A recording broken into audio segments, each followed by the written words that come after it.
Bonjour à tous, nous continuons donc à explorer le processus du deuil et aujourd'hui je vous invite à une réflexion sur les deuils qu'on pourrait appeler les deuils de la vie, c'est-à-dire ce qui ne concerne pas le décès d'une personne. Notre vie est égrenée de moments de perte, de rupture, d'évolution qui nous amènent à nous adapter à une situation nouvelle. On a vu que le processus, une façon de le signifier, le processus du deuil est un processus d'adaptation à une situation nouvelle.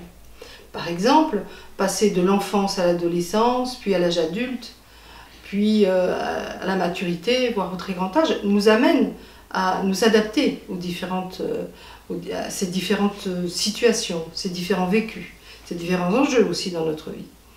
Maintenant, il y a aussi tout ce qui est de l'ordre de l'annonce d'une maladie. On perd son statut de bonne santé, on ne considère pas trop, on trouve que c'est normal quand tout va bien, mais quand on commence à être malade, il y a quelque chose, une adaptation qui est nécessaire.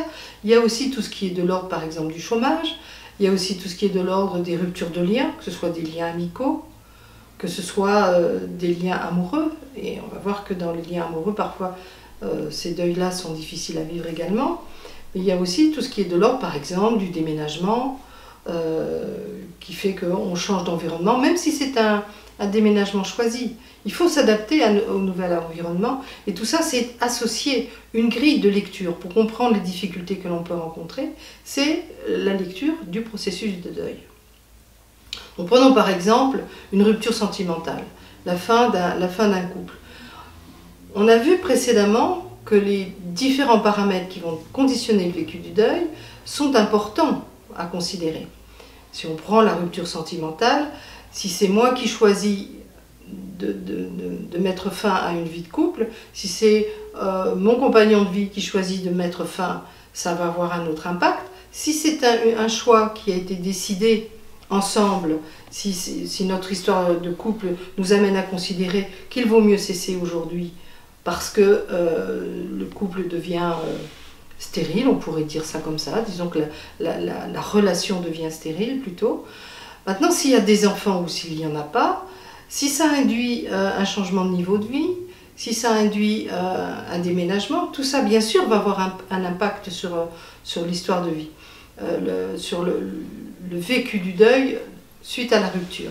Donc ce qui a été vu par rapport à la perte d'un proche peut tout à fait être décliné dans toute situation de perte et de rupture. Et une façon, la façon d'essayer de comprendre ce qui me traverse, pourquoi la colère s'élève, comment elle s'élève, pourquoi la culpabilité prend place, pourquoi cette tristesse immense qui m'envahit, si je la relie à une lecture un petit peu plus précise du vécu du deuil, là il y a quelque chose qui peut s'organiser différemment, ne serait-ce que psychiquement.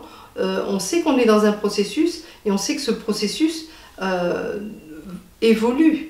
Et si j'accompagne ce processus qui évolue par un travail, par un accompagnement, bien évidemment que les choses vont se vivre de façon peut-être plus fertile.